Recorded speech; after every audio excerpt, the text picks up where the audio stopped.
Assalamualaikum warahmatullahi wabarakatuh. Halo, eh, nama saya Faisal Malik Amrullah. Nah, di sini saya secara singkat ingin menjelaskan atau menerangkan tentang leasing syariah. Sebelum kita melanjut, kita bahas definisi leasing syariah terlebih dahulu.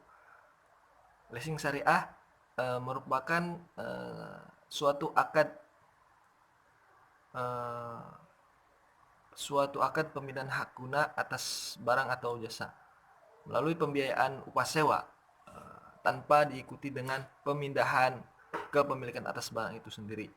Dalam Islam, leasing disebut sebagai ijarah atau mempersewakan. Dalam firman Allah surat At-Talaq ayat 6, yang artinya kemudian jika mereka menyusukan anak-anakmu untukmu, maka berikanlah kepada mereka upahnya. Sebagian ulama berpendapat bahwa manfaat yang disewakan itu hendaklah jangan sampai mengandung lenyapnya suatu yang berupa zat. Hanya harus semata-mata manfaatnya saja. Penyewaan disyariatkan karena kebutuhan manusia terhadapnya.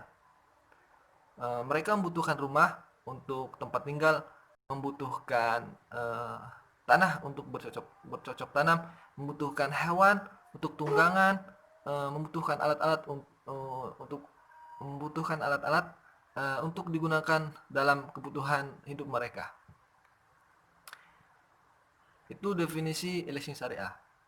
Terus di sini ada akad leasing syariah. Yang pertama, akad bagi hasil atau mudorobah, yang berupa perjanjian antara pihak modal untuk membiayai sepenuhnya suatu proyek ataupun usaha dengan adanya pembagian keuntungan yang disepakati secara bersama. Yang kedua, akad murabahah, yaitu perjanjian jual beli barang atau perjanjian jual beli antar pemilik barang dengan calon pembeli. Konsep leasing biasanya masuk ke dalam akad ini dengan adanya pembelian barang lalu menjualnya kepada calon pembeli dengan adanya tambahan keuntungan berdasarkan persetujuan yang telah disepakati sebelumnya. Yang ketiga, akad salam, yaitu transaksi jual beli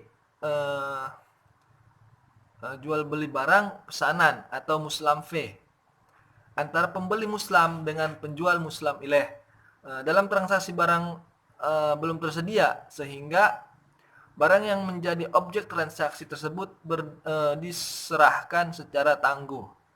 Yang keempat, akad rahan, yaitu transaksi penyerahan barang dari nasabah kepada leasing sebagai jaminan atau seluruh utang.